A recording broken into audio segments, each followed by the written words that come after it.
Okay, welcome everybody. Shabbat Shalom. Welcome to Keys to the Kingdom.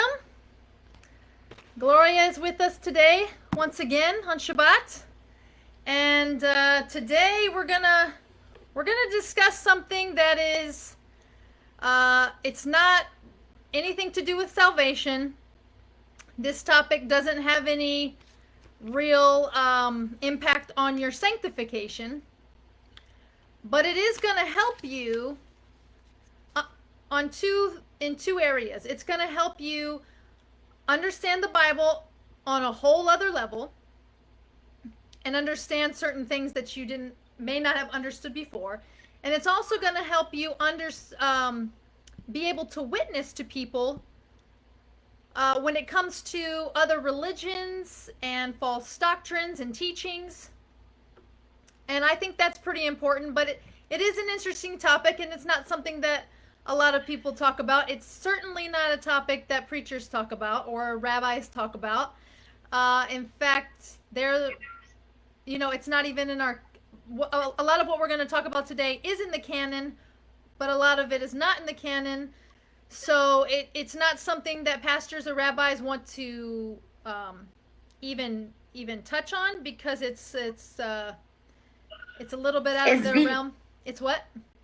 It's very deep. So a lot it's of a deep topic. Rabbis and again, don't want to talk about it or bring it out, because it's a really deep to the core subject, and it takes a lot of time consuming and a lot of wisdom, knowledge, and a lot of spiritual discernment. It is, and pastors and rabbis tend to err on the side of what's important for your walk, what's important for being obedient to God, and so they just want to focus on those areas. But understanding the fallen angels in the Bible is going to help you understand your Bible in ways that you didn't understand it before. It's going to help you understand why God had to completely wipe out an entire population with the exception of Noah and his family. Mm-hmm. And why a lot of atheists, and people who reject the Bible reject it, because they think God's a murderer. He just murdered the entire planet. And why would a loving God do that? And why would a loving God tell the children of Israel to go into the land of Canaan and slaughter the men, women, and children? Mm-hmm. It was for a reason. It was for a reason, Marisa. It was because, and we later when we read the Bible and we talk, we will get into more deep into the reason why God ordered them to kill certain people back in that time, was because they were mixed, and they have offspring with the fallen angels. That's why God say, go kill the men and the women and the children. Right. So he doesn't just do things haphazardly. He doesn't do things for a reason. You have to understand, if there's something in the Bible that you don't understand, or you think God is doing something that is unjust, and there are people that reject the Bible and don't accept it because of these reasons. They don't understand why God would do those things. Why would God destroy the planet? Why would God, kill men, women, and children? There is a reason for everything that God does. Just because we don't understand that reason at the time doesn't mean that God is not just in his ways, in his judgment and in his ways. So we're going to start from the beginning. We're going to go all the way through, and we're going to use the Bible, but we're also going to talk about another book that was basically another book that was basically banned from the canon, from being included in the canon. And that's including the Jewish Bible as well. It was taken out of the Jewish Bible. And that's the Book of Enoch, which was found to be included in the Ethiopian scriptures, which are one of the oldest full canons that we have today. The Book of Enoch was included there. And it is said that maybe that the Book of Enoch wasn't included in the Jewish scriptures and the Hebrew scriptures because it mentions the Messiah. And at the time, during the 1st and 2nd century, that didn't jive well with those who were against the new way. I don't want to call it a religion, but basically those that believed Yeshua was the Messiah. So that didn't... Well, Well, Marisa, you have to understand the Book of Enoch was taken out by the papacy back in that time because it has too much revelation for the future and what happened with the fallen angels and the daughters of Adam. It was too much of prediction, what happened with detail. And, you know, according to the Book of Enoch, the angels were created to worship God, to be holy for the service of God, and mankind was given the privilege to have dominion over the earth and to be fruitful and multiply. And when you have fallen angels that they're jealous and they took the daughters of Adam and they intermixed with them, they edit the DNA of mankind. And that's when we have the giants, mighty men, and that's the reason why God brought the flood and flooded the whole earth because of intermarriage with fallen angels with the daughters of Adam. And that was not supposed to happen. That was a big oops, a big boo-boo, and that was the reason why the flood came. Right. So let's go ahead and see where that is in our Bible. Genesis chapter 6. Genesis chapter 6 is where it all sort of went down. And this is after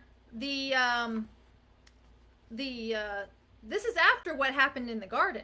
So what happened in the garden was kind of like the first attack on man. It was the first thing. Where you have the serpent. Well, no, I'm talking about the serpent. Yes. I'm talking about the serpent who we know to be Lucifer, or a fallen angel. That was the first attack. And we have to remember, before I read chapter 6, we have to remember that the angels were created before man was created. So they were there witnessing as God created mankind and what his plan was for mankind.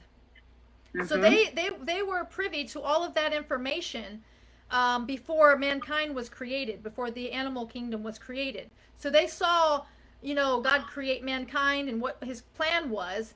And unfortunately, this third of the angels in this group in heaven decided to rebel against God. And let's just see in chapter 6 what they decided to do after the initial attack in the garden. So Genesis chapter 6, it says, "In time when men began to multiply on the earth, and daughters were born to them, the sons of God, which in Hebrew are called the B'nai Ha-Elohim, which are the angels in heaven, saw that the daughters of men were attractive. They took wives for themselves, whomever they chose. And the Lord said, my spirit will not live in human beings forever, for they too are flesh. Therefore their lifespan is to be 120 years. The Nephilim," and we'll expound on the Nephilim. The Nephilim was the offspring of the fallen angels mating with the daughters of men. The Nephilim were on the earth in those days and also afterwards. When the sons of God came to the daughters of men, they bore children to them. These were the ancient heroes. Remember these words. Ancient heroes, men of renown. Okay? And then this is what happened right after that. The Lord saw that the people on the earth were very wicked, that all the imaginings in their hearts were evil only. The Lord regretted that he had made humankind on the earth, and it grieved his heart. The Lord said, I will wipe out humankind, whom I have created from the whole earth, and not only human beings, but animals, creeping things, birds in the air, for I regret that I have made them. But Noah found grace in the sight of the Lord. So let's kind of expound on that. He not only had to wipe out every single human being, because they had gotten to the point where they were completely evil, like always, but also animals. And Gloria, you wanna touch on why God had to wipe out all the animals? It's okay, you can do it. So God had to wipe out all the animals, and this is in the Book of Enoch. You can find the Book of Enoch online. I have the Book of Enoch. And the Book of Enoch is actually quoted by Jude. Jude quotes a quotation that's actually from the Book of Enoch, and you won't find it in the Older Testament. You won't find it in the Tanakh. No. He quoted it from the Book of Enoch. So that's why there are, well, there's 3 books that are considered to be supported by the Bible that we have today, but are not included in the canon. And they line up. They don't teach anything differently. They don't say anything different. They line up and they agree with each other, but you get a little bit more information than you would from our Bible. And in the Book of Enoch, it explains that the Nephilim and the fallen angels were basically mingling the seed. They were mixing the seed. They were genetically altering and cloning and mixing hybrid animals and humans. And when you try to split the DNA of one species with another species, you are going against the creation of God. Naturally, animals from one species do not mate with animals from another species because it's not in their DNA. But when you take this DNA and you mix it with this DNA, you create something completely new. It's an abomination to the Lord. It is abomination to God. And I just want to sort of bring this up to everybody, but if you study things like Greek mythology, you'll see a lot of it, basically all of it, has to do with giants, which the Nephilim were the offspring of the mating of the angels with humans. They created giants. That's what the Nephilim were. And then you also have these half human, half animal hybrids, which they worshipped. So you have like the half human, half horse. And you have like the sirens, which were the mermaids. They were half human, half fish. So if this is true, you can understand why God not only had to wipe out all the people, he had to wipe out all the animals as well, because they had been so tainted by this despicable pseudo demonic science that was going on.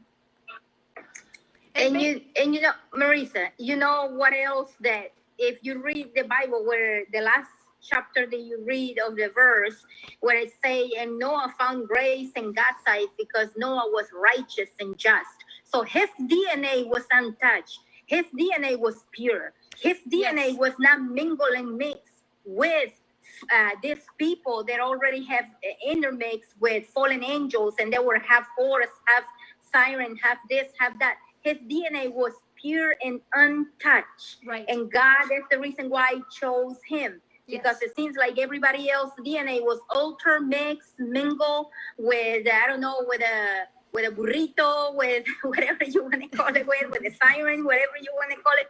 But everybody else, it was having something in the DNA. And even until this day, if you go to a part in Peru, there's a tribe in Peru that they're indigenous people, that they have 6 hands on the right hand, 6 hands on the left, 6 toe on the right and 6 toe on the left, and they're very, very aggressive, and nobody bothered them until today. And they have a statues, and then there are giants, and they have books of giants and everything. How did that got there? Yes, so I want people to reflect on what we consider today to be mythology.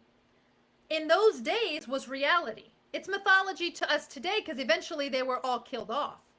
That's why you see the children of Israel going into the land, and God saying, kill the men, women, and the children, because they had tainted themselves so much genetically. There was no way for them to be saved.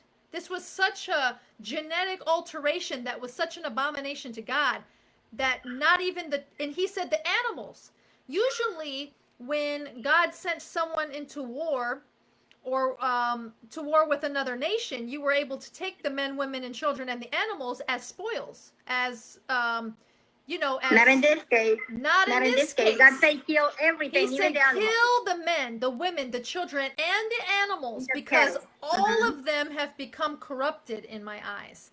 And this is very important when you're witnessing to somebody who who thinks that God is a psycho murderer because he flooded the entire earth and that he said kill women and men, women, and children and animals. But see, God has a reason for it. God is holy and just, and you have to be able to know and understand and speak to that, which I wish more congregations were speaking to that so that you could have an answer for it. You can't just say, well, they were kind of evil people and God just wanted them all to die. No, there was a serious, very serious, and specific reason for God telling them to do that. Yeah, because their DNA got crossed and mixed with the fallen angels, with, and the daughters of men, and not only that, but they were being intermixed with animals too. And God did not give the privilege to. I'm sorry. Gloria. And God did not give the privilege to the angels to get married and to have dominion over the earth. That privilege was given to mankind. Correct. And that's what they lusted after. They lusted after the flesh of the women, the human women, and said, we don't have wives. God didn't give us wives. And if you read the Book of Enoch, God says, I didn't give you wives because you have everything that there is here in heaven, and there's no need for you to have a wife. I gave that to mankind for them to procreate and live on the earth. But the angels were so corrupt and so full of lust and pride. So not only did Lucifer want to be God and overthrow his throne, but he also wanted him and a third of the angels, to basically lust after and have sex with these women on the earth. Yeah, and they were, like you say, the Book of Enoch, because I have the Book of Enoch digitally, a PDF on my phone. And the Book of Enoch is specifically the first Book of Enoch. It say Enoch say that the angels were created holy for a reason and a purpose of worship day and night to God. Yes. And they were created celestial, for above, to be with God, to worship him and to do his service, not to get married, not to intermix with mankind or the animals that God created, but because they desired that, because they were corrupted, because they were in companion with Lucifer, they became corrupted and they lost after it, and they edited the whole creation, animals, mankind. And for that reason, that was why the flood came. And then we see why God in the Bible say, I want you to go to this part in that land, and I want you to kill men, women, children, and cattle. But why would God would do that? That sounds very cruel to me. It sounds cruel. But you have to understand, these people that God told the Israeli to kill, that were people that were intermixed, mixed. They have six toes in each foot, 6 fingers in each hand, and they were not pure 100% the sons or daughters of Adam. They were intermixed with fallen angels. Right, and they became giants. And when we say giants, yes, we're not saying 8 feet tall. We're talking about giants that are 15, 20, 30 feet tall. And they started off like 30 to 40 feet tall, and then they eventually got smaller, because we do have some measurements in the Bible of certain kings and giants that were in those days, and they did seem to get smaller as time went on. But let me just give you an example of one of the giants in 1 Samuel chapter 17 verse 4. 1 Samuel chapter 17 verse 4, it says, there came out a champion from the camp of the Philistine named Goliath from Gath, who was 9 feet 9 inches tall. So I think at this point they had gotten a little bit smaller. I don't remember Goliath being 9 feet. I thought he was bigger than that. He had a bronze. I thought it was so many cubits. You know, they go by the cubit. In the Bible, it also mentioned about this king. His bed was made this measurement of so many cubits and so many feet, because it was a huge, bigger than Goliath. Actually, let me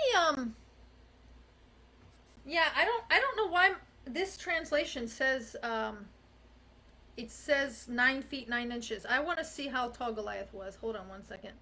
How tall? What I had read, I understood it was cubit, not feet, because Well, my translation is translated so that you can understand what it means. got you. Yeah, because whose height? It says 6 cubits. What was the height of Goliath? 6. Well, no. So 6 cubits, which is around 9 foot. That's actually small compared to some of the giants prior to that. I thought Goliath was bigger than that. He had a bronze helmet on his head, and he wore a bronze plate. So his bronze helmet and his armor weighed 120 pounds.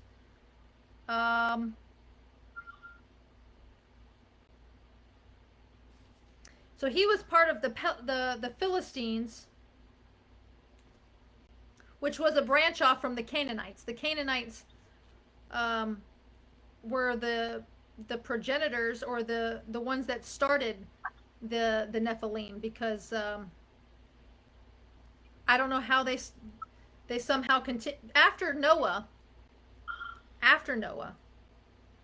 The angels never came back down and mated with humans again, but somehow there was angels still on the earth in those days. And from my research, from what I've studied, it seems like Noah's sons' wives may have had fallen angel DNA. And that's correct, Marisa, because I took this, I'm being serious, it's a heart attack. I took this to the Lord in prayer, and I asked God, and my prayer, and I said, God, how is that possible that you brought the flood? Then later on, the giants came back again, because there's no history in the Bible, in your word, they can tell us that the fallen angels came and did the same again the second time. And, you know, Marisa, exactly what you say, I am not lying to you. Exactly what you say, it was the answer that the Lord gave me, that one of the, not the sons, but one of the wives of the sons of Noah, were married to that woman that one of the sons of Noah was married to, and she was part of fallen angel DNA. And if you take a look of Ham, Shem, and Japheth, and God directly, exactly told me which one it was. And according to what I understand that the Lord has revealed to me, He say it was let me see, Ham, Shem, and Japheth. It was the one that Noah cursed the son. That was his Ham's son. That was Ham's son Canaan. That was the one that the Nephilim came from after the flood. That's exactly what the Lord revealed to me. That it was from that wife, from Ham, the Canaanite, and it was from them. That's exactly what the Lord told me. And I was shocked, and I said, wow, I wonder how many people know this, or how many people will go to God in prayer and ask God for revelation. And after that, then I say, it does make sense, because how did the Nephilim came back again?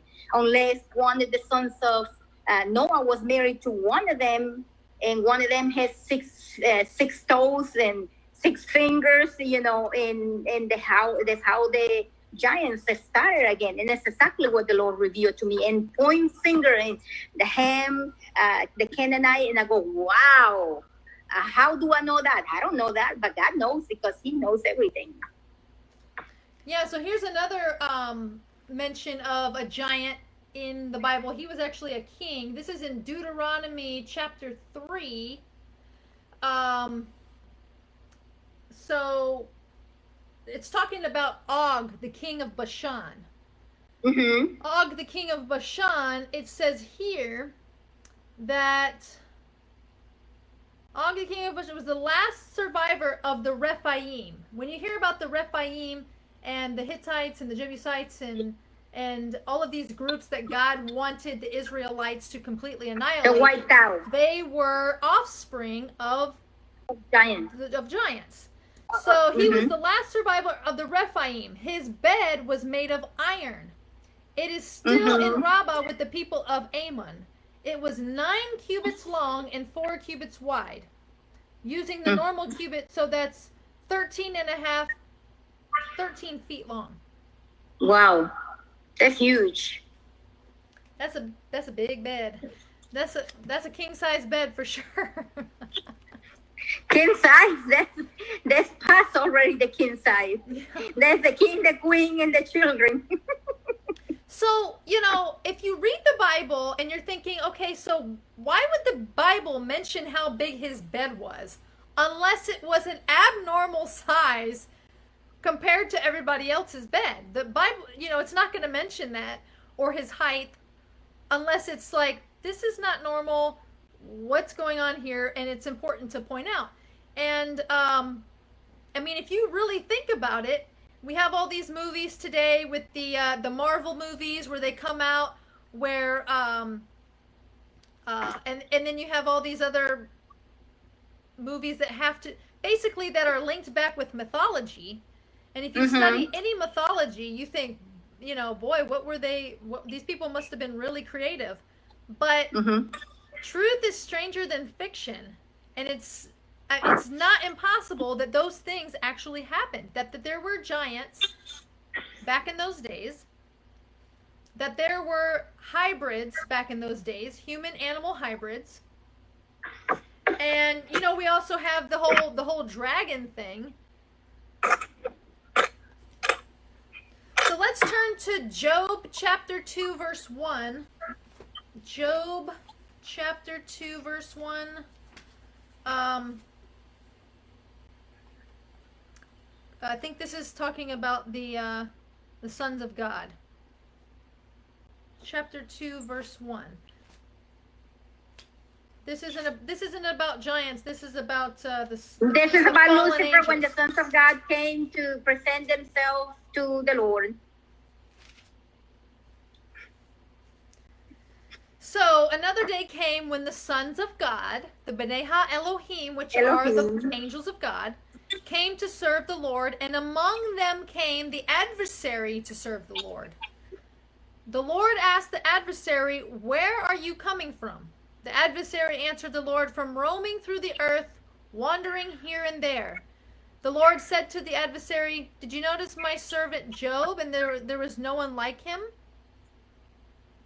So I wanted to read this just so you can see that it says here, because some people will say that the sons of God mentioned in Genesis chapter 6 is talking about, the sons of Seth. It's not because when you read Job chapter 1, verse 6. Chapter 2, verse 1. Chapter 2, verse 1, it specifically say when the sons of God, and who were the sons of God? And it say the adversary, Satan, Lucifer, came to present himself. So how is that the sons of Seth or the sons of Adam? It didn't say the sons of man or the sons of Adam. It say Lucifer, Satan, the adversary.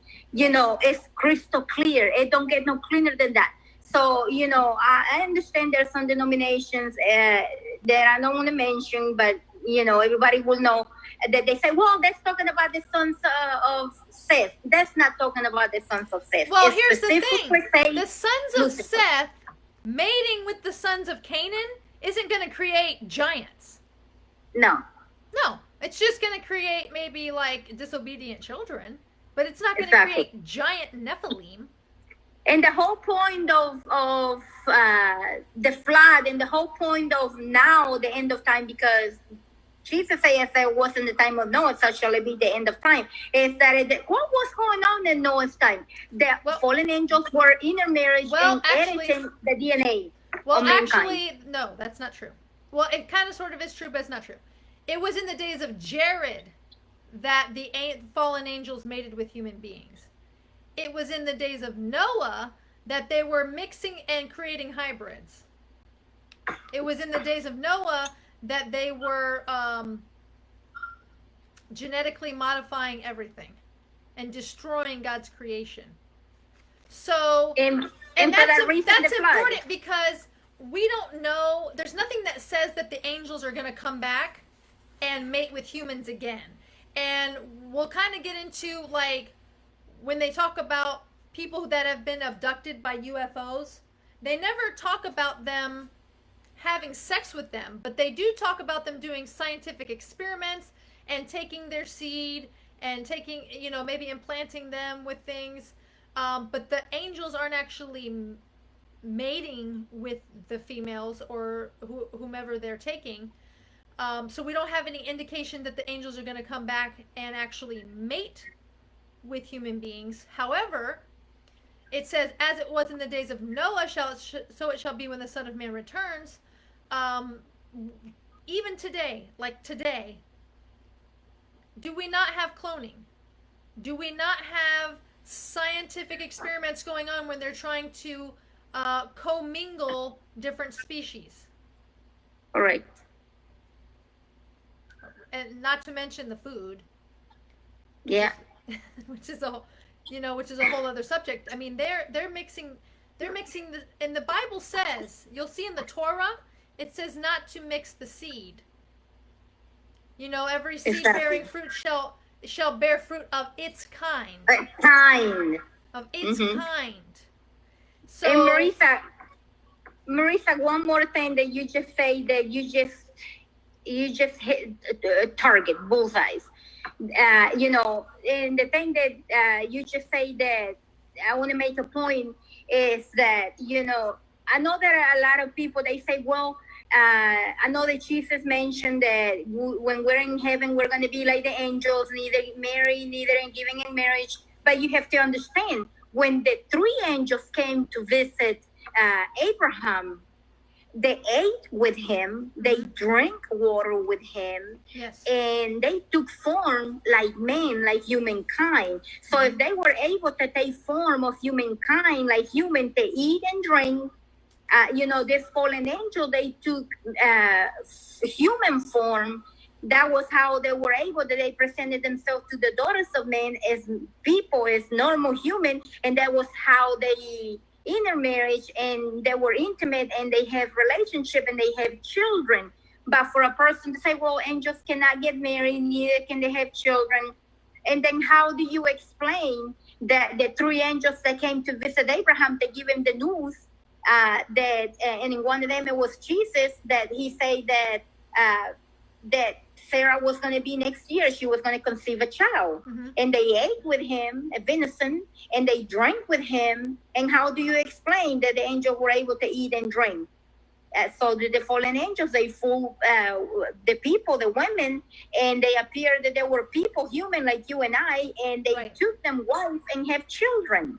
Right. But there is a certain denomination that they say, oh, no, it's not the angels, the sons of God, it's the sons of Seth, because angels cannot have children, they cannot intermarriage and none of that. Yes, they can. They take the form, like they were able to eat and drink with Abraham.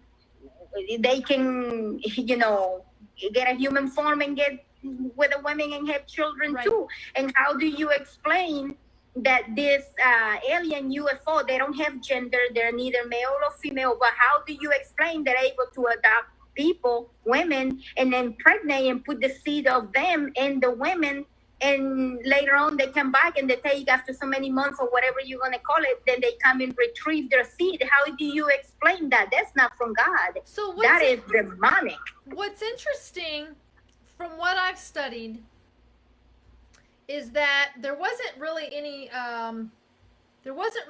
alien or fallen angel activity from the time of Yeshua all the way up until the 21st century. And it was only at the 21st century that all of a sudden technology went from like horse and buggy the entire time, and then just technology took off. And where does all of this hidden technology come from? And how do we know that it comes from fallen angels? Because if you read the Book of Enoch, it says that the fallen angels taught them how to make weapons archaeology, of war. astronomy, jewelry, everything. Right. So how to make weapons of war, how for women to do themselves up in such a way that they are seductive, taught them how to mix the seeds of things. They taught them all of this secret knowledge. Was man really going to go from horse and buggy to trains, planes, and automobiles overnight just because we're so brilliant? Or was there some force behind that? Because it was during that time that you had people like Aleister Crowley, who was a complete self-professed Satanist. He worshipped Satan, and he went to Egypt, and he went up and he was doing these magic practices, and I'll see if I can show you a picture of it. Now, mind you, this was the early 20th century that he did this. Aleister Crowley. So he was doing this magic in Egypt, and he said while he was there, basically summoning the fallen angels and summoning demons, a being came through and spoke to him, and basically he wrote an entire book based on this event. This was the image that he drew of what came through during this practice that he was doing. See if you can see that there. Whoa, that's a UFO alien. Okay. Yes, that's an alien. This is the picture of the being that came through. And what's interesting is this was like in 1900. Okay, this was before people were talking about Roswell and Area 51. That started happening after this. So it makes you wonder if they were opening up a portal of some kind to bring them through, because you have to invite these beings into your life. People that are demonically possessed or highly influenced by demons, you have to invite them in. They can't, just like the Holy Spirit, you have to invite the Holy Spirit to come into your life. Okay? He's not going to force himself. You have to give permission for these beings to influence you. So are you allowing Holy Spirit to influence you in your life, or are you allowing other spirits to influence you in your life? But I want to read the part in Jude where he quotes from the Book of Enoch. This is Jude chapter 1 verse 6. He says, this is in Jude chapter 1 verse 6. He says, "And the angels that did not keep with their original authority," so that right there tells you it was the angels. "The angels that did not keep with their original authority," meaning in heaven where they belonged, "but abandoned their proper sphere, he has kept in darkness, bound with everlasting chains for the judgment of the great day. And Sodom and Gomorrah, following a pattern like theirs, committed sexual sins and perversions," because that's what the angels did, the falling angels. They perverted themselves with women, and they were never created to do that. "Lie exposed as a warning of everlasting fire awaiting those who must undergo the punishment."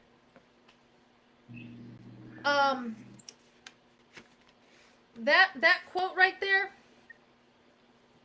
I'm sorry, that's mentioning the fallen angels. That's not the quote from Enoch. I'm sorry. Jude, verse 14. Hold on. And you know, Marisa, one thing that... Wait, hold on. Go ahead. I'm sorry. This is the actual quote from Enoch. What I just read you had to do with the fallen angels. He was mentioning the fallen angels, but the quote is in Jude, verse 14. "Moreover,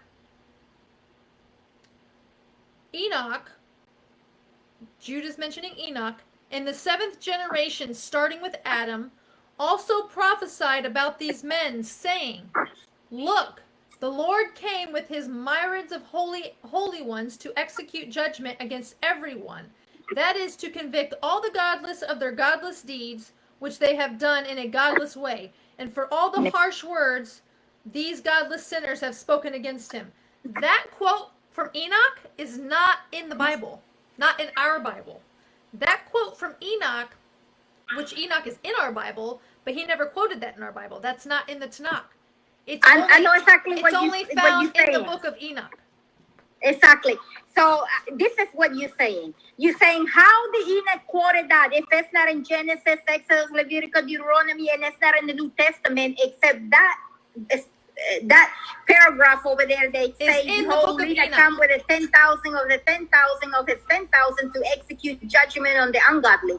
How the Enoch quoted that if we don't have no Book of Enoch? Because like I say earlier, the papacy took it, the papacy took it, the Book of Enoch, they took it out because there was too much info. Well, it was too much revelation. Well, it was never even in the Jewish canon either. Initially, during the time of Yeshua, there was different sects of people. So this group of Jews was believing this way. This group of Jews, one believed there was a resurrection, the other ones didn't believe there was a resurrection. So there was a lot of argument going on. But the Dead Sea Scrolls did include the Book of Enoch. The ones that were found at the beginning of the 20th century during that whole time, which is interesting also. And, another reason why this is an important topic is because today, if you turn on the History Channel, guess what? They're not even teaching you history. And if they're trying to teach you history, it's probably going to be a false history because the History Channel has been so watered down, it's not even worth watching. If you want to read history, study for yourself. But if you turn on the History Channel today, all day long, you know what they're playing on TV? Ancient aliens, ancient aliens, ancient aliens, ancient aliens. And they're basically teaching people that ancient aliens, which are the aliens that people talk about today, are the gods that planted us here. And they're the ones that created us. But little do they know, and little does everybody else know that's watching this, which is really sad, is that those are not God. Those are the fallen angels. The aliens that we speak about today as being a UFO or alien are fallen angels. They're not aliens from another planet, and they're not the creators of humanity. And Marisa, have you noticed how these people that they've been adopted, they always say that they were adopted, this and that, and you never see how a born-again believer, a Christian, a person that's really strong in the faith and is a believer, have you ever noticed? Never abducted. Never been adopted. But no. Why did it happen to the non-believer and not to the believer? Because then, see, again, it has to do with having permission and a right. A demon, a fallen angel does not have the right to enter into your realm unless you give them permission. How can you how do you give the enemy permission to come into your life? You worship false gods, which is them. So you're worshiping them, so you're basically giving them permission to be in your life. You have false gods in your home. If you have things in your home that have to do with chakras and meditation and crystals, and you're basically you've got Buddha and you've got Hinduism figures and you've got, I'm not saying that having one of those figures is going to automatically make you a candidate for an abduction by an alien, or even that the enemy is going to take over. But if you have enough open doors in your life, the enemy has permission to go through them. And in the book of Deuteronomy, Marisa, in the book of Deuteronomy, it say this, where God says specifically to his people. So if you are born again believer, and God is saying this to you and to me, God is saying, thou shalt not bring into thy house anything that's an abomination, because it is detestable to the Lord Yahweh. So we as believers, you and me, are not to bring anything that's an abomination to God. Crystal balls and in crystals and in Torah reading, that the tarot thing reading, right, fortune telling and that stuff. You and know, that's like they the say, reason. That's the reason you're opening up permission for the enemy to enter. We don't realize this. There is a physical realm and there's a spiritual realm, and there are things that you can do in the physical realm that will open up. I don't want to say a portal because a portal is separate, but it will open up doors for the enemy to enter into your life. That's why it's important about the music that you let into your tabernacle. That's why it's important the movies that you watch through your eyes that are going into your tabernacle. All of these things. And that's why God said, get rid of all your false gods. There was a reason for that, because this spiritual battle that's going on, the Holy Spirit can enter your life if you give it permission. And that's why God says, I want your whole heart and not part of it. He cannot compete with other gods. If you have half of God in your life and half of these other gods in your life, you're still allowing permission for them to enter into your life and affect you and influence you. Exactly. And you know, a person cannot serve two masters. You either walk with God 100%, like Enoch walked with God, and he was no more because the Lord took him. But you cannot have one foot in the world and one foot with God, because it don't work that way. You cannot hold hands with the devil, and you cannot hold hands with God at the same time. You have to hold both of the hands either with God or both of the hands with the devil. But you cannot hold and divide yourself, one hand for the devil and one hand for God. No. Right. Either you with God 100% or you're not. But you cannot be wishy-washy. Well, today I'm going to serve God, and the rest of the day I'm just going to live my life like I don't know God. You cannot do that. If you want God's protection, and if you want God's blessing, and you want God's favor, you better be 100% with God. Because if you're not 100% with God, you ain't going to have his blessing. You ain't going to have his protection. You ain't going to have his favorite. And when you walk through the fire, you're going to get burned. And when you walk through the water, you're going to get drowned. So because we have to remember there's a law that operates in the universe, which is called free will. God cannot override your free will, and neither can the fallen angels override your free will. You can, whether you consciously or unconsciously, allow the enemy into your life via false gods, things that you don't realize, that may not seem that obvious to you, that you're allowing them permission into your life by things that you have. I have, come across in times where I've tried to mention to friends in the past who claim they love God. They don't know the Bible. They've kind of read here and there, and they have like Buddha and like other statues of other gods. In their mind, they think it's innocent. They think it has to do with just a peaceful type of thing, but they don't understand what it's rooted in. What it's rooted in, same thing with the false holidays like Christmas and Easter that all have to do. Why do you think, people will say, why do you make it such a big deal? Nobody's harming anything or hurting anybody. Nobody's sacrificing children. You don't understand. It is rooted in fallen angel activity. It's rooted in demonic activity. And you are allowing the enemy a little bit of leverage when you are doing that. And you know what, Marisa? Another example is when people do yoga. And a lot of people say, well, should a Christian be doing yoga? And I'm not judging anybody that do yoga. But for me, I'm a believer and I'm strong in my walk. You can never get me to do yoga. And the reason why yoga, because it's Hindu, and not only that, but it has to do with your 7 chakra. Yes. And your 7th chakra, the one in the top is the eye, and you awaken in the spiritual eye in here. That's why Hindu have a dot over here. That's the chakra of the eye. And if you study Hinduism and if you study yoga, you will know the 7th chakra, and that's the spiritual demonic, not a spiritual in a way, God's way, but demonic spiritual that has to do with demons. Demonic wisdom, because it shows from the bottom chakra to the top chakra, the serpent spiraling upwards. That's why when I studied it and I say yoga, when I go to the gym, no way, Jose. I do not do yoga. I do not do no chakra, because that chakra is, like you say, it's a snake sparring up all the way to the top, all the way. Like the Hindu have a red dot over here or dot over there. There's the 7 chakra in there.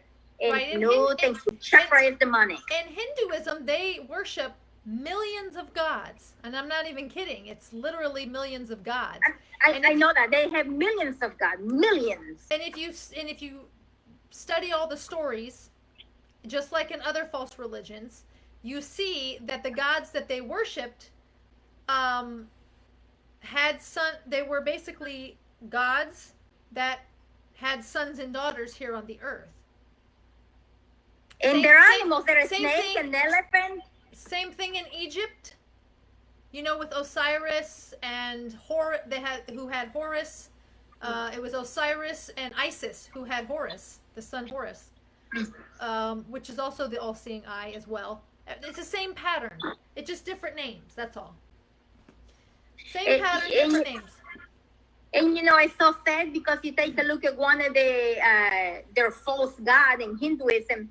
It's a statue with 3 arms on the right hand. They have 3 arms and 3 arms on the left hand, and they have 3 legs on the right and 3 legs on the left. And it's called, what's it called, Marisa? You know what I'm talking about? The god of destruction. Yeah, that's the one that's outside of CERN. Yeah, but what's it called? That goddess. What's it called? Let's see. And they do the dance, and when they do the dance, they're doing the dance for destruction, to entering and ushering in all the god, false god, to creation. That's Shiva. Shiva. The goddess Shiva. And you see that, to me, it looks like a man with breasts, and I say, what in the world is this? And you know, and it said the Hinduism. Here's a picture of what she's talking about here. That's it. That's Shiva, the goddess Shiva of Hinduism. That's the god of destruction, right? Yep. That's it. That's right outside of CERN. We're not going to get into that because that's a whole. Well, actually, we might get into that. Don't go into CERN, because if we go into CERN, we're going to be here all night until tomorrow. Well, we'll do that next Shabbat, because guess what? CERN is the tail end of what we're talking about. Exactly. So I want to point something else out to give credibility to the Book of Enoch, because this is also in our Bible. If you turn to Leviticus chapter 16, turn with me really quick. Leviticus chapter 16.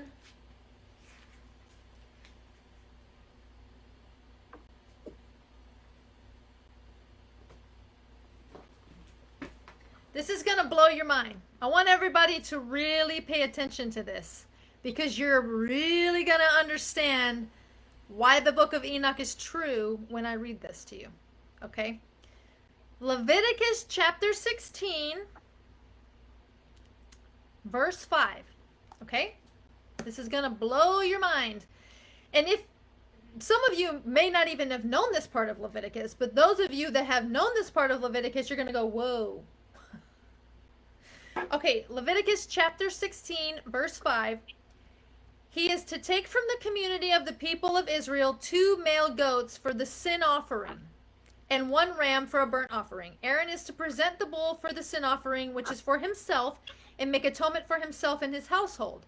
He is to take the 2 goats and place them before the Lord at the entrance to the tent of meeting. Then Aaron is to cast lots for the 2 goats, 1 for the Lord and 1 for Azazel. Azazel.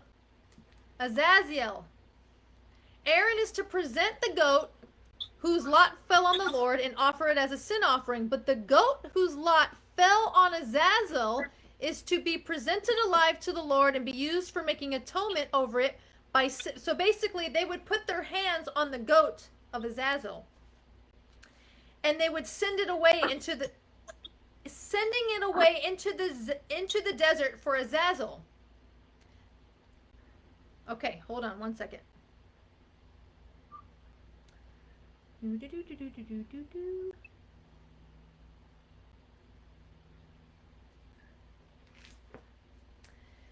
Basically, they would tie a rope around this goat, a red goat.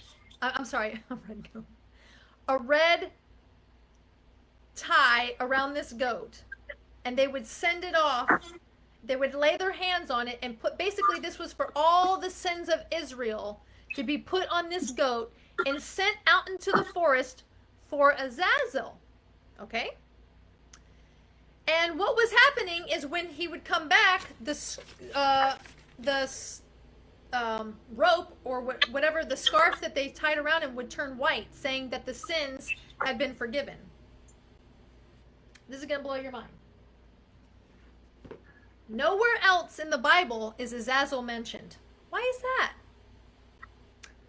Well, if you have the Book of Enoch and you turn to chapter 8, it mentions who Azazel is. Azazel was one of the fallen angels who taught men to make swords, knives, shields, breastplates, and fabrication of mirrors. Mirrors, that's interesting. Because there was for a long time that they didn't believe that you should have a mirror. You shouldn't have a mirror. I'm not going to get into that. Anyways, the workmanship of bracelets and ornaments, and the use of paint and beautifying of the eyebrows, the use of stones of every valuable and select kind, and of all sorts of dyes, so that the world became altered. Impiety increased, fornication multiplied, and they transgressed and corrupted all their ways. That was Azazel. He was one of the fallen angels. Never ever mentioned anywhere else in the Bible. All of a sudden you get to Leviticus 16 and they're putting their hands on this goat for all the sins of Israel and sending him out into the woods for Azazel. Wow. Azaziel. I'm sorry, Azaziel. What chapter and verse is that? Enoch chapter 8. In the Leviticus, what chapter is that? Yeah, Enoch chapter 8, Leviticus chapter 16, verse 5. So they would lay their hands on this goat, and they named him Azazel. So they were putting all of their sins onto the fallen angel that caused them to sin and taught them how to sin, taught mankind how to sin. We don't hear Azazel's name before that or after that. No. Except when it's talking about, that same ritual, which they were to do every year with the goat. Wow. That was the scapegoat. That was called the scapegoat. Yep. Wow. So, there's another one I want to read. Hold on one second here.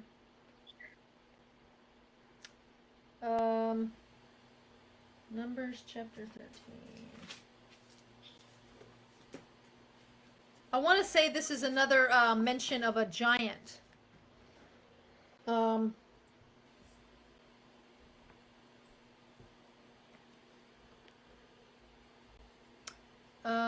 don't have the verse. Hold on one second. Bear with me.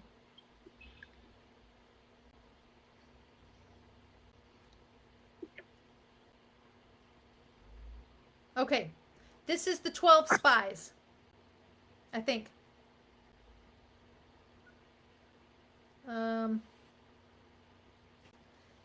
Yeah, this is Numbers chapter 13. I'm going to read this. Numbers chapter 13.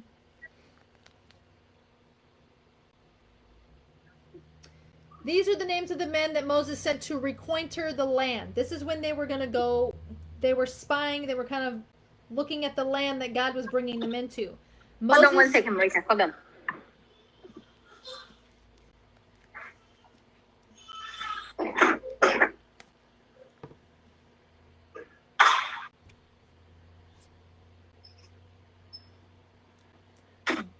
Bear with us just 1 second. Intermission.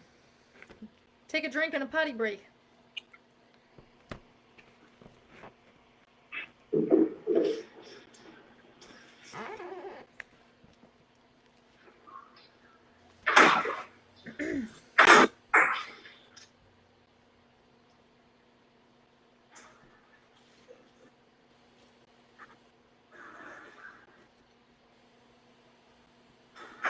I'm coming. Okay. Sorry, the little girl. The little girl, she's waking up. So this is when you have Joshua. And Moses sent them to reconnoiter the land of Canaan, instructing them to go in. Notice the people living there, whether they are strong or weak, many or few, what kind of country it is, good or bad. And bring back some of the fruit of the land.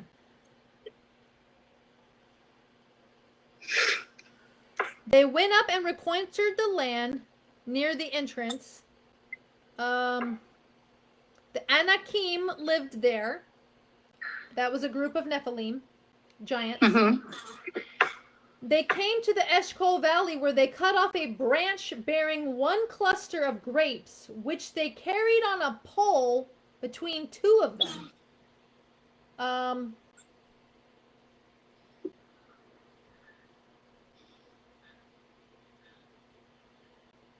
Hold on, bear with me.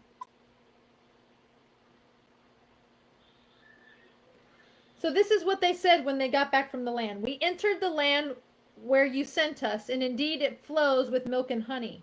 Here is its fruit. They brought some of the fruit back. However, the people living in the land are fierce, and the cities are fortified and very large. Moreover, we saw the Anakim.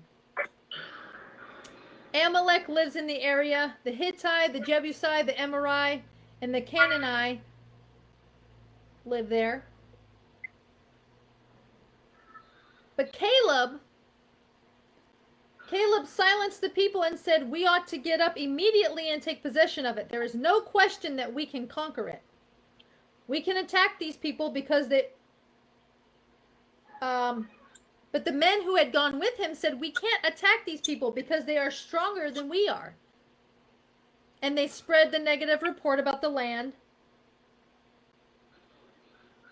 It says, the land we passed through in order to spy it out, and it's is a land that devours its inhabitants. So when the angels mated with humans and they gave birth to giants, they required a lot of food to sustain themselves, to the point that they started eating human beings. They became cannibals. Their appetites were so hungry, they started eating everything. They started eating animals. They started eating human beings. That's why the people said the land devours its inhabitants. All the people we saw there were giant.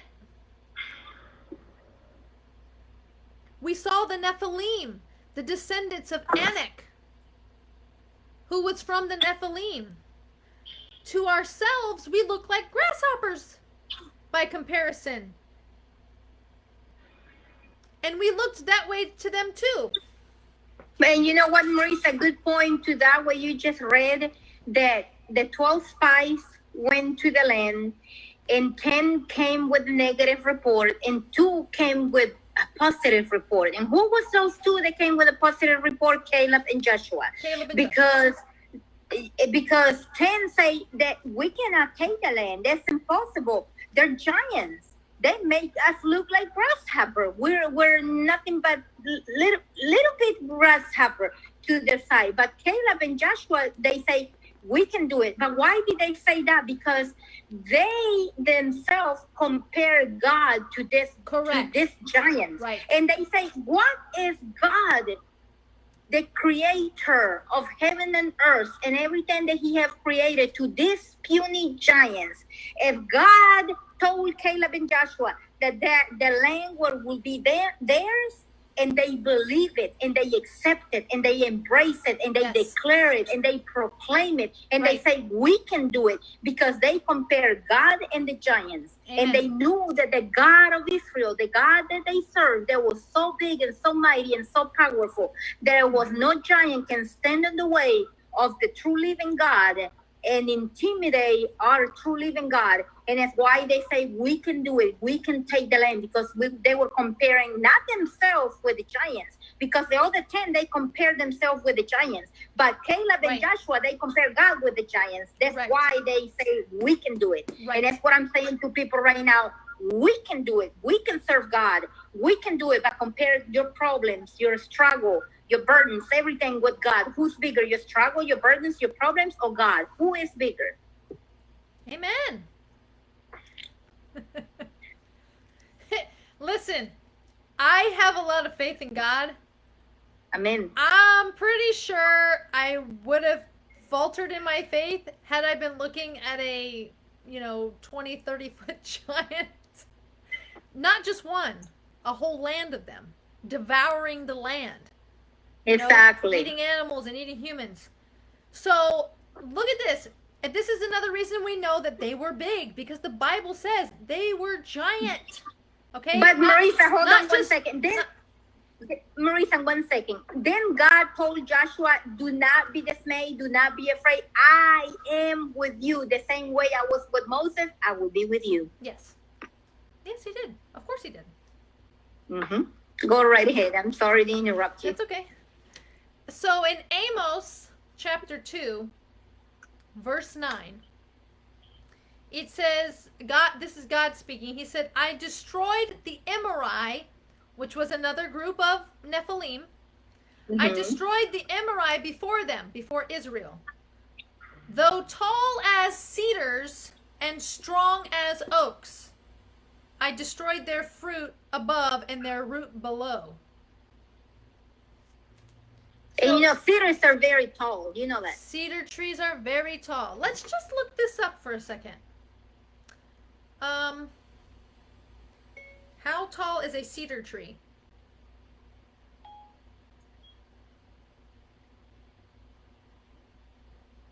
Oh, wow. Cedar trees can grow to heights of over 120 feet. And oak is very strong. That's why when you buy furniture, I always ask the store, is this oak? Because I know when I did my research of oak, it's very strong. Cedars are very tall, and oak is very strong. So we can agree, the Bible is not exaggerating. It's telling us something that is true. It's telling us something that was a problem and that was occurring during those times. So again, when we think of Greek mythology, or we think of any type of, folklore and mythology that was going on in the, we have a lot of mythology that has to do with giants. It's because there was giants. There was giants in those days. Well, Marisa, and some people today, they're skeptical. Like I have mentioned to certain people, there are giants. Oh, they never existed. But how do you explain that in this part of the world, in that other part of the world, in this part, and all over the world, they have found under the earth the skeletons of giants? But you know what? The Smithsonian covers that up and tries to hide it. Exactly, because if you can prove there were giants, you prove the whole Bible is nothing but the truth. Correct. That's why you have organizations like the Smithsonian covering up these artifacts that are found, because there's an agenda. They don't want you to know the truth.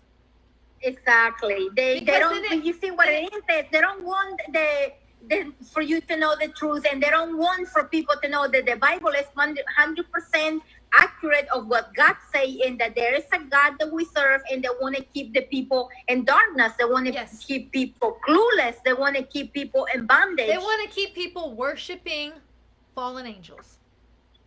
Because if you're not worshiping Yud Hey Vav Hey, the God of Abraham, Isaac, and Jacob, you're worshiping a false God. There's no two ways about it. Even if you don't realize it, if you're not worshiping the one true God, then you are worshiping a false god, whether you know it or not. Exactly. So I want to read this passage. Now we're going more into the New Testament. 2 Peter chapter 2, verse 4. For God did not spare the angels who sinned. How did they sin? They left heaven, mated with humans.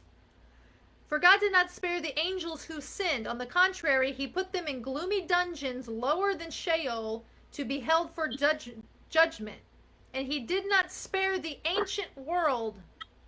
The ancient world, remember that. On the contrary, he preserved Noah, a herald of righteousness, with 7 others, and brought the flood upon a world of ungodly people. Okay? That's another mention of the angels. So let's also look at Ephesians chapter 6. Ephesians chapter 6. And Marisa, in the Book of Enoch, it say that the God's angel, they were celestial, they were from above to be with God, and after they fall, then they have their offspring. Then after they have their offspring, what we see in right now, the people say, dead people, they appear to me, or this and that. What you're seeing are all this offspring of the fallen angels. They're roaming, they're flying like vultures in the atmosphere, because they're not from above, from heaven, and they're not from beneath, but they got stuck in the spiritual realm. They got stuck in the atmosphere. And what we're seeing, we're not wrestling against flesh and blood, but we're seeing principality in high places, evil demonic spirits that they're stuck.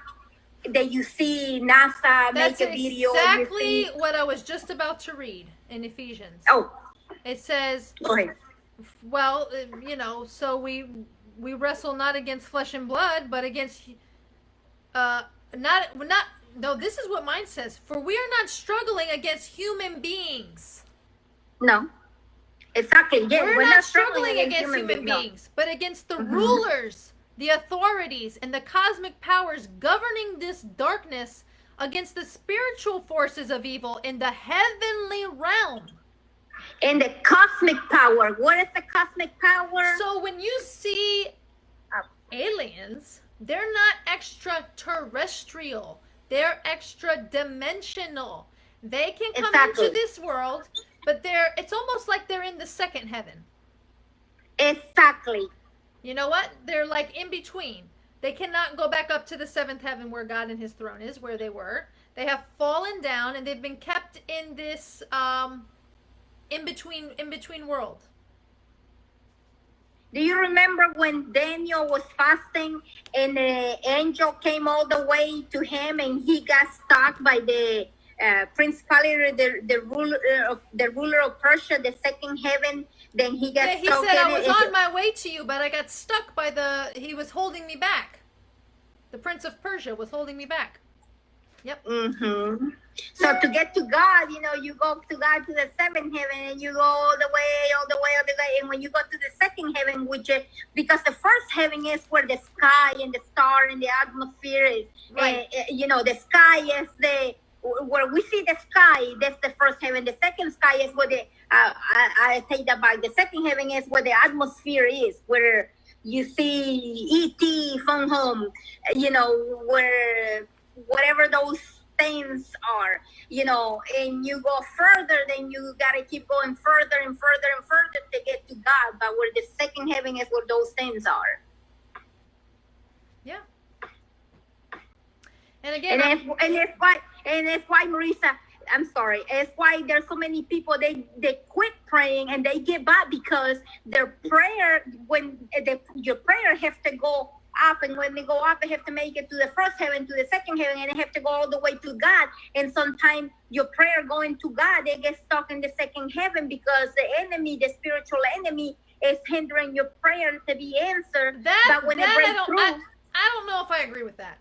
I don't know if I agree with that. We have the Holy Spirit that's here. The only thing that the Bible says hinders our prayers is not following God's commandments. Well, sometime, Marisa, I mean, we all can agree on whatever we disagree, but sometime when we pray, our prayers have to go to God. To where the prayers go, it has to go to God. But God is not, my God doesn't have to travel from my lips all the way to the seventh heaven, whatever it is. If the Holy Spirit is right here with me. And why do you think sometimes pouring out of the Holy Spirit have not happened? Because the Holy Spirit is being hindered. Not because the Holy Spirit can be hindered, but it's being hindered by an enemy. But when God pour out the Holy Spirit, there ain't going to be no more hindrance, because all the power of darkness are going to be kind of sort of, I don't know if they're going to be put on hold. I don't know if they're going to be removed or whatever the reason is.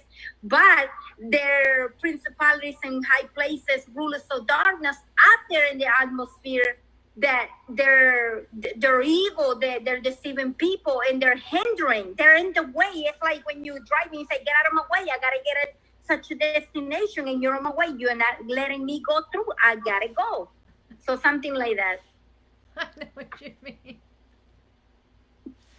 But I'll be honest with you. Most of the time when I've prayed, I just prayed in my spirit. Never said it out loud. Boom, answered. Amen. And the Lord answers. Sometimes He answers just like that, and sometimes it takes time. Sometimes it takes time. Sometimes God answers immediately, and sometimes it takes time, but God knows the best, and God knows all. I want to read something in 1 John chapter 3, verse 3. I want to read this really quick. It says, and everyone who has his hope in him continues purifying himself, since God is pure. And everyone who keeps sinning is violating Torah. Indeed, sin is violation of the Torah.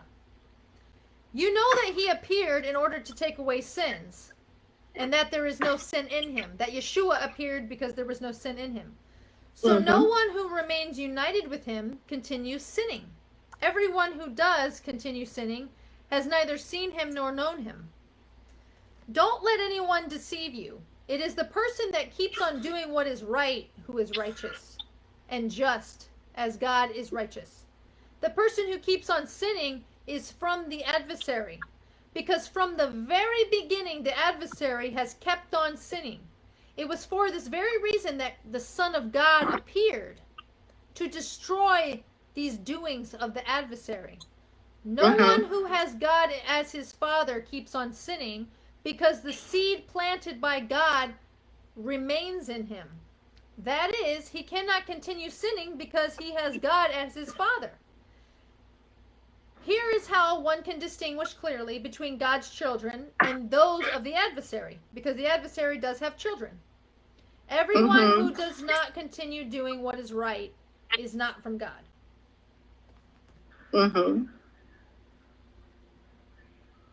So the Torah tells us what sin is. By following it to the best of our ability, we know that we are children of God.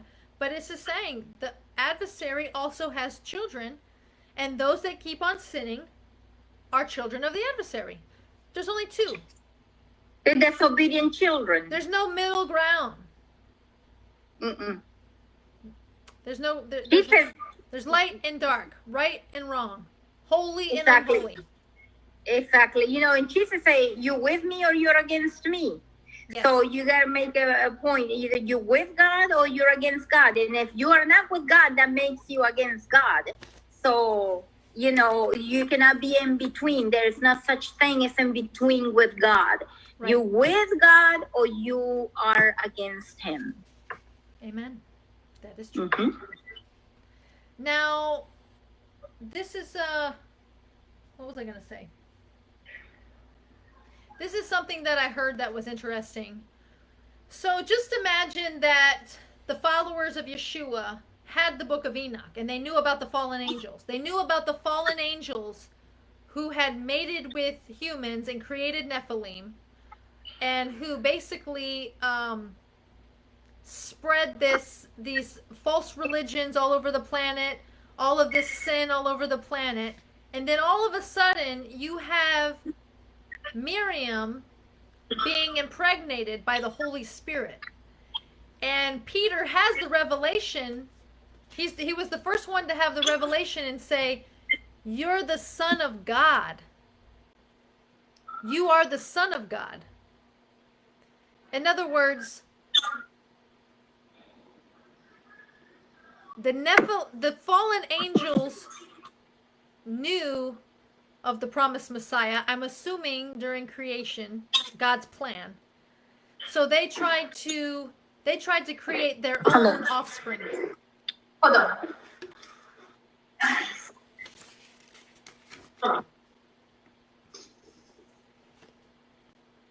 Child on the bed. Go watch TV. Go. My little one.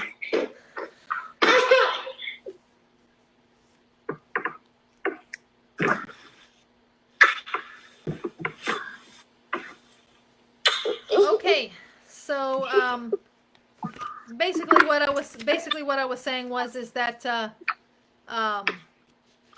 fallen angels were trying to spoil God's plan by creating their own offspring, knowing that He was going to have His own offspring. Does that make sense? Exactly. Yeah. It's like, God have His children, whether, we were His children, and it's like Satan wanted to create his own creation like God did the creation, Adam and Eve. So Satan created his own creation, right? Which are the children of disobedience. Correct. I want to mention something that I took as a note in my studies. But the Book of Enoch says that the first generation of Nephilim were only to live 500 years. And if you study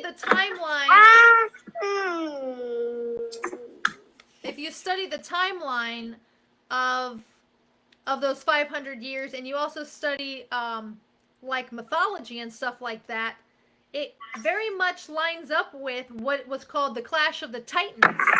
Remember all those movies that came out, the Clash of the Titans? The Clash of the Titans was because God promised that the fallen angels would see their children be killed. Mm-hmm. And they would not enjoy them. Basically, that they would kill each other. The Clash of the Titans were fallen angel giants killing each other off. And the Book of Enoch, Marisa, the Book of Enoch, it talks about after the angels stand and they have this, their offspring, God say, now you will not get to enjoy your children, but you will see them being, killing each other. And that's in the Book of Enoch. Yes, correct. Hold on one second. This is,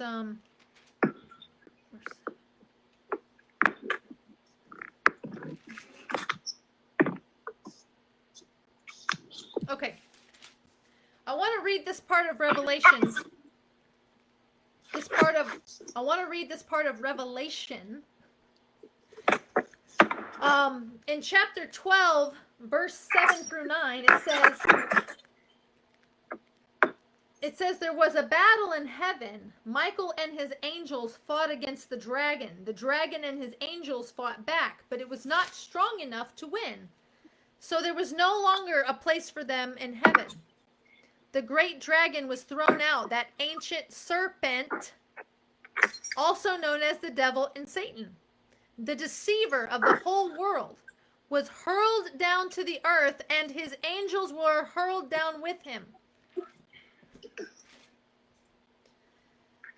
So you can see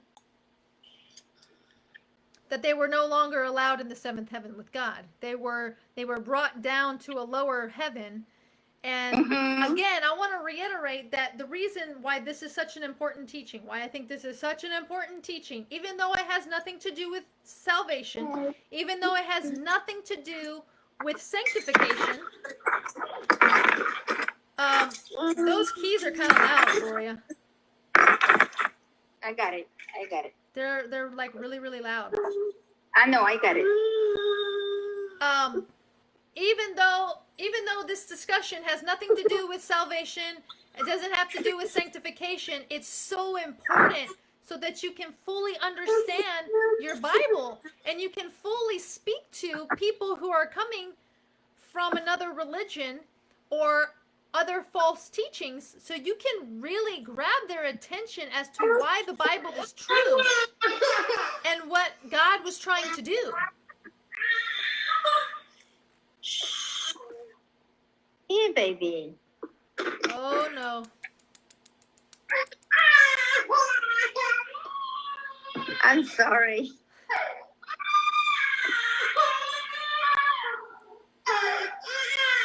The joys of being a mother. She wants mommy. You wanna mute? Just press mute. There, that's good. So basically,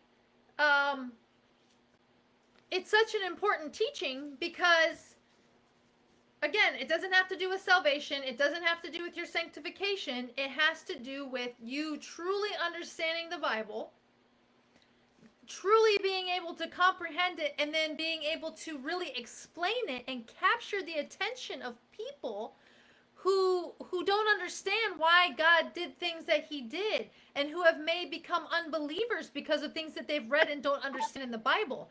And if we don't have a true, full understanding of why God did the things that he did and the way that he did them, we're not going to be able to witness to people who are coming from other religions and other mindsets, because that's where a lot of believers fall short. They just want to preach the love of God. Which is fine, that's good. But there's a whole other picture of what God did and why he did it. And if we're not able to impart that information, we're going to lose a lot of people to coming to God because we don't have a clear understanding of what actually happened. Exactly. And therefore, I think it's very important. Some people will say, does it really matter if there was fallen angels? Does it really matter what the Book of Enoch says? We're saved by the Messiah, and if we just get people to be saved by the Messiah, look, maybe you can, by preaching just God's love, get some people to come to the Lord. Yes. But there are people who are not interested in you saying, just come to Jesus and, accept him as your Lord and Savior. They're not going to accept that. You need to have information. You need to have understanding and be able to answer to why God did things the way he did them and the whole picture of things. You need to be able to speak to who these other false gods are in other religions, where they come from. You need to be able to explain that these false gods are fallen angels who are trying to make themselves to be gods so that you can worship them. That's why they had worshipers and followers even up to this day, because they want to be like God. What did the enemy say to Eve in the garden when he was tempting her? He says, "For you surely shall not die, for in the day that you eat of it, God knows that you will be like gods, knowing good and evil." Mm-hmm. Right? Mm-hmm. I want to read just two more things before we go. Hold on 1 second.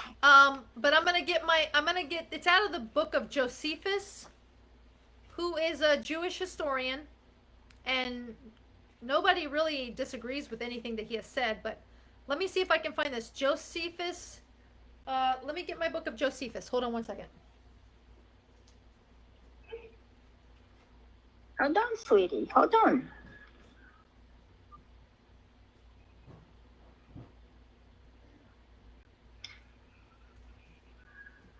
Here's my Josephus. This is book 1, chapter 3. Let me see here. Antiquities of the Jews, book 1, chapter 3. I don't know what that means, Book 1, chapter 3. Bear with me as I try to find this. This is in the book of Josephus, who is a Jewish historian. Antiquity of the Jews.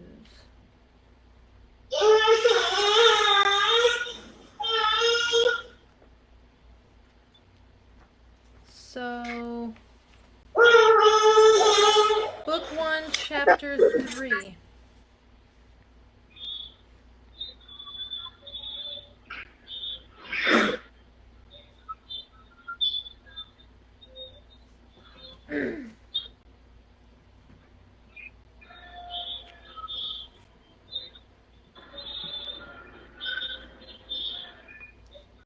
So even Josephus, so this I don't understand. Jews do not accept the Book of Enoch. The Hebrew scriptures do not include the Book of Enoch. However, they do accept Josephus as a true Jewish historian during the 1st century, okay? But look what Josephus says in Antiquities of the Jews.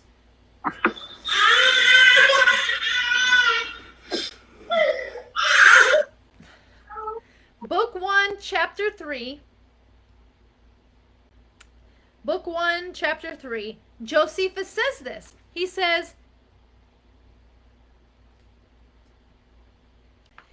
for many angels of God accompanied with women and begat sons that proved unjust and despisers of all that was good on account of the confidence they had in their own strength.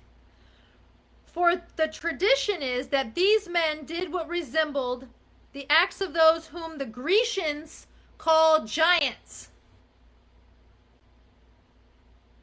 Let me read that again, because everything that I've been saying is literally here. Josephus was during Yeshua's time, like right after Yeshua was crucified. Josephus was writing a history book. And the Jews accept Josephus, but they do not accept the Book of Enoch. But Josephus says this: for many angels of God accompanied with women and begat sons that proved unjust, and despisers of all that was good on account of the confidence they had in their own strength. For the tradition is that these men did what resembled the acts of those whom the Grecians called giants. Again, Greek mythology. If you want to know more about the Nephilim and the giants, other than what's in the Bible, just go study Greek mythology. Go study Greek mythology and you'll find out what was going on. And it wasn't just in Greece. There was giants that spread out to other countries like in Europe and Asia.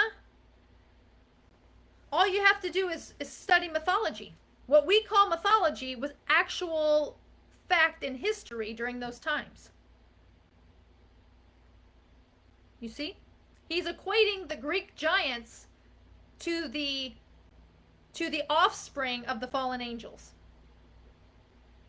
I'm just saying, Josephus is a very notable and well received Jewish historian that was writing history right after Yeshua was crucified during the 1st century.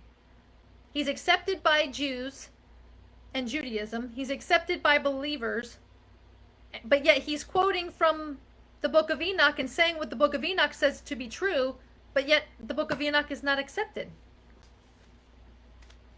And not only that, but they still kind of in Judaism teach that they don't teach that it was giants, and they don't teach that it was fallen angels.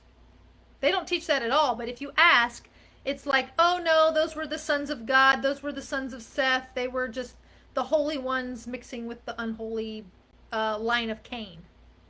And that's not what happened. It's not what happened at all. I think there's one more quote. Book 5, chapter 2.3. Okay, hold on.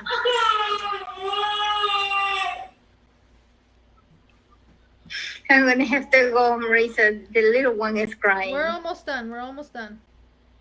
We're almost done. Hold on. This is chapter 4. Chapter 4. I'm looking for chapter 5. One more thing out of Josephus. Bear with me 1 second. I'm coming, darling.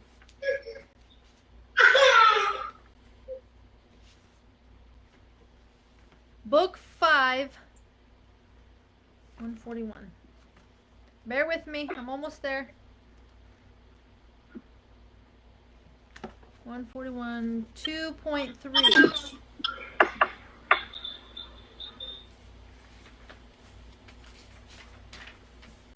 Chapter 2, verse 3. Chapter 2, verse 3. Okay.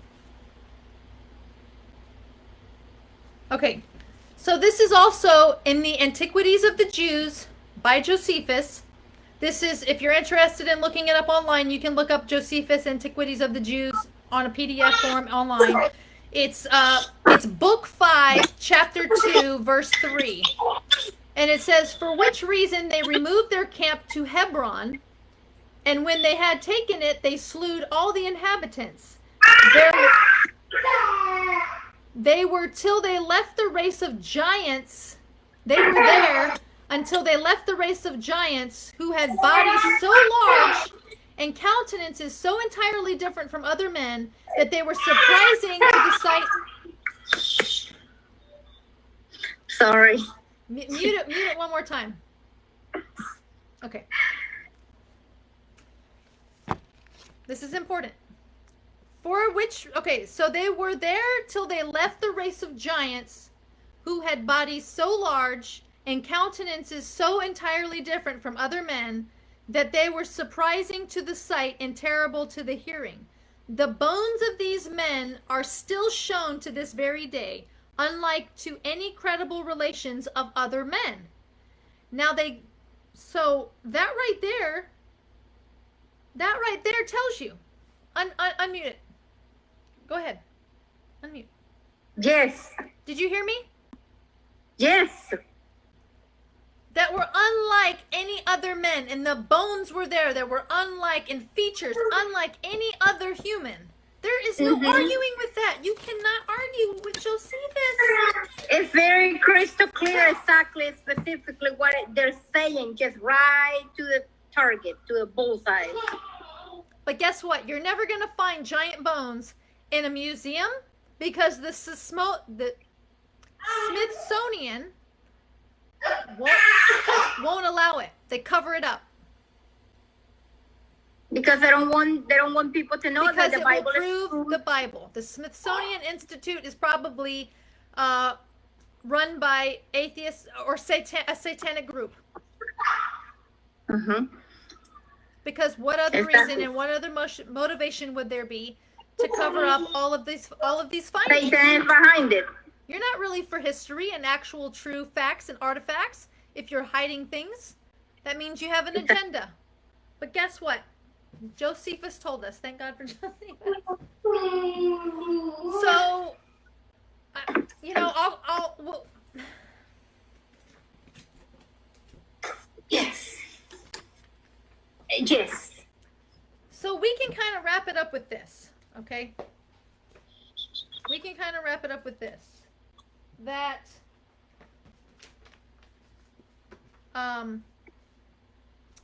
there were giants. There were fallen angels. The fallen angels did mate with humans and create giants. Giants that are considered mythology are actually history. And you know what? I bet someone perpetrated that teaching that giants were mythology instead of history. You know that? They had to have, because again, they don't want people thinking that it was actual part of history, because if you know that giants were a part of history, again, proves part of a lot of the Bible. Exactly. So that's why they always disprove it. The skeleton for giants are missing. Museums never have an exhibition of a giant showing. It's like they're always trying to disprove Noah's flood. that it happened. Right. And the parting of the Red Sea. They're always trying to disprove that. Mm-hmm. But the reason this is so important for everyone to understand is because this gives you a clearer understanding of your Bible. It gets you more excited about the Bible. I don't know about you, but it gets me more excited about the Bible. It's like, wow. And then you're able to really speak to other religions and why they're false. Why they are worshiping false gods. Yeah, and you know, the whole thing is that Satan don't want people to know the truth. It's why he tried to hide about giants. It's why he tried to hide about Noah's flood. It's why he tried to hide that there is a God. You know, that's why you know, you never see a true report on UFO aliens and stuff like that, and because they're trying to hide it. They you know, they're trying to hide it. And well, they want to hide it until the man of perdition is supposed to be revealed. They want to hide it until the Antichrist is revealed, and with all his lying signs and wonders. And actually, they're not hiding it too much today. They're spinning it. That's why you have on the History Channel ancient aliens being taught as yeah, the aliens are from another planet and they're actually the ones that planted us here. And people are actually believing this.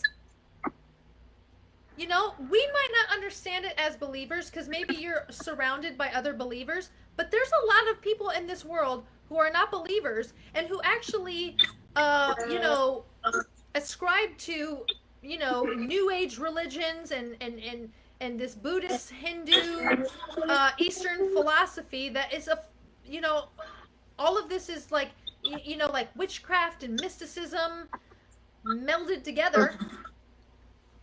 Exactly, because that's what they did. They teach the sons of Adams. You know, they teach astrology. They teach, you know, like the jewelry, the making weapons, you know, and all that makeup and the technology. If you take a look at Apple, you know, the Apple item, they have a bite. Right. And why? Because it's you know, it's a technology. Exactly. But the Steve Jobs, he said, oh, it was an apple that fell into the tree and Benjamin took a bite. That was Adam and Eve that took a bite of the apple. Hello. But well, we don't know that it was actually it wasn't really an apple. Well, it was not an apple, but the world know it by an apple. So that's where you get an apple technology. Yeah. And yeah, sure. Take a bite out of this technology. And if you really study it, you might not be aware of it, but the technology to basically genetically make your children have an eye color and a hair color and an intelligence to whatever you want. They're called yeah.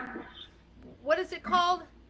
They have a name for it, but it's basically where you can manufacture genetically whatever kind of child you want to have, like their hair color, their eye color, what kind of intelligence they're going to have. Well, that's like with the gender selection. When you go and have an artificial insemination, you go and have a gender selection where you can select the hair color, the eye color, the skin color, and even the gender of the child. And that can be done right now due through the technology that we have right now. They go and they get the men's seed and the women's egg and they combine it together and they're able to see if it's a male or female seed, and they can temper with you know, the hair color, skin color, eye color, you know, with all that. But back in the time we just did it the old fashioned, and even until now some of us we do it the old fashioned. So Gloria, technology.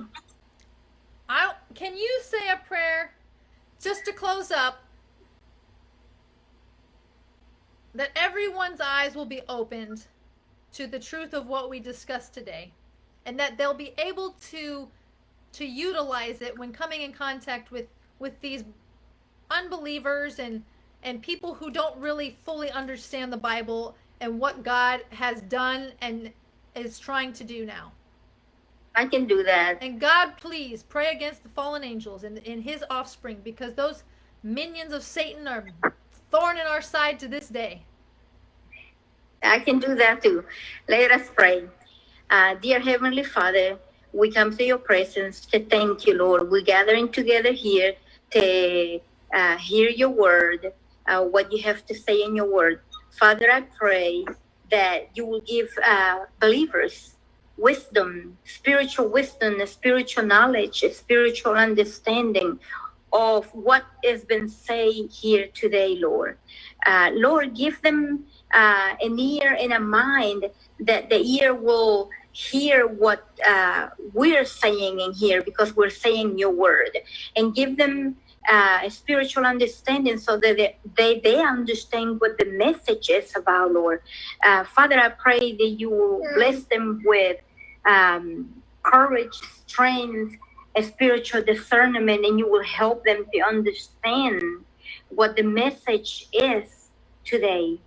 And Father, I pray that every each one of us individually, that you will help us to spend more time with you and to read your word, and not only to read it, but to comprehend and to understand what you're saying in the word of the message, Lord. Mm-hmm. Lord, be with every each one of us. You know our needs, our burdens, our worries, our thoughts, our care, our concern, our desires.